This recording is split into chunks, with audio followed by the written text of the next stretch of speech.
Vice President Sara Duterte thanks the Iglesia ni Cristo for their support, describing it as a powerful show of unity and faith. Here's the report. Members of Iglesia ni Cristo took part in their so-called peace rally on Monday.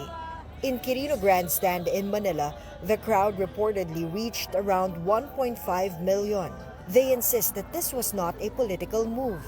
Sana lahat tayo, bumalik lang tayo doon sa pagpapatawaran, sa pagkakaisa, sa awa sa isa't isa, sapagkat may mas malaking konteksto, may mas mabigat na suliranin na yun ang talagang dapat na inuuna, lalo na nung mga inihalal natin.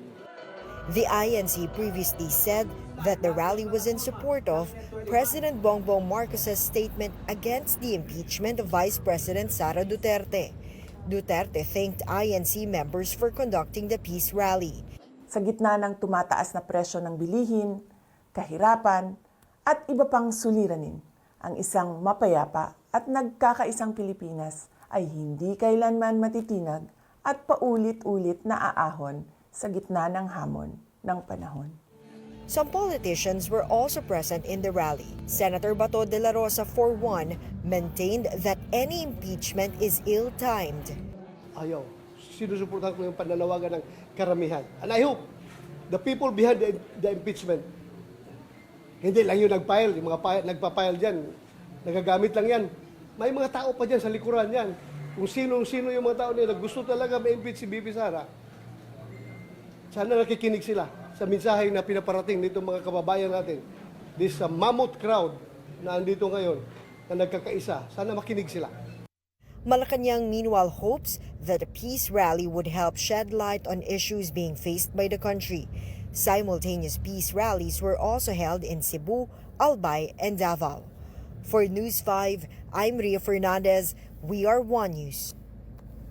Ayun. So kasi 'di ba nga sinasabi nung iba, actually mga 2 hours ago nagsalita yung isang lawyer na yung isa sa mga behind doon sa third impeachment complaint. So sinasabi niya, we are not naive.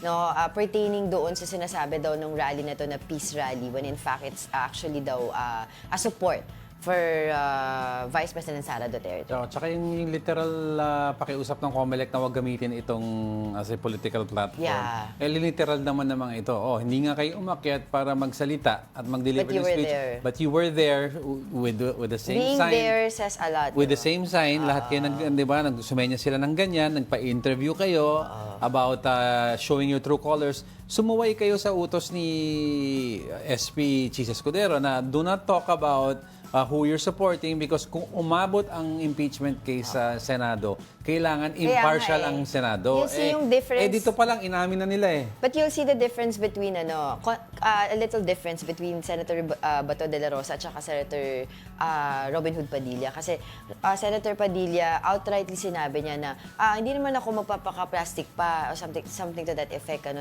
na pag dumating sa Senado yung impeachment, hindi na ako mag-iisip, alam niyo na kung ano yung boto ko, which is against siya sa impeachment. Malinaw rin naman ang declaration ni pero Senator Bato. Isa sa mga sinabi ni Senator Bato, isa sa mga interviews niya at least, sinabi niya na hindi mo na ako magsalita kasi tatayo ako isang judge doon sa ngayon. Pero nandun siya sa Nandun siya. Tapos yung sinabi pa niya, di ba, makinig kayo sa mammoth crowd.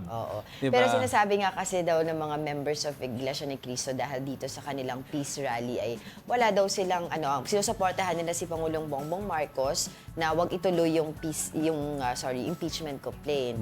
Diba? Complaint. Pero yun nga, nandun dun sila sinasabi ng iba naman on the other side of the fence, like yung mga grupo nila, Franz Castro, Congresswoman Franz Castro, former Congressman Tino, na sinasabi niya, we cannot achieve peace without justice. And then we'll move forward. Baka basta ako naman, let it go through the process. Ngayon, if it's not sufficient, then, di ba, i-cancel out nyo or nyo na it's not sufficient in form and substance. Basta let it go through the process. Don't let it be swayed by anybody's rally. Ang tanong dyan, meron pa bang meron panahon pa ba kasi election na? Yan ang ating tanong dyan.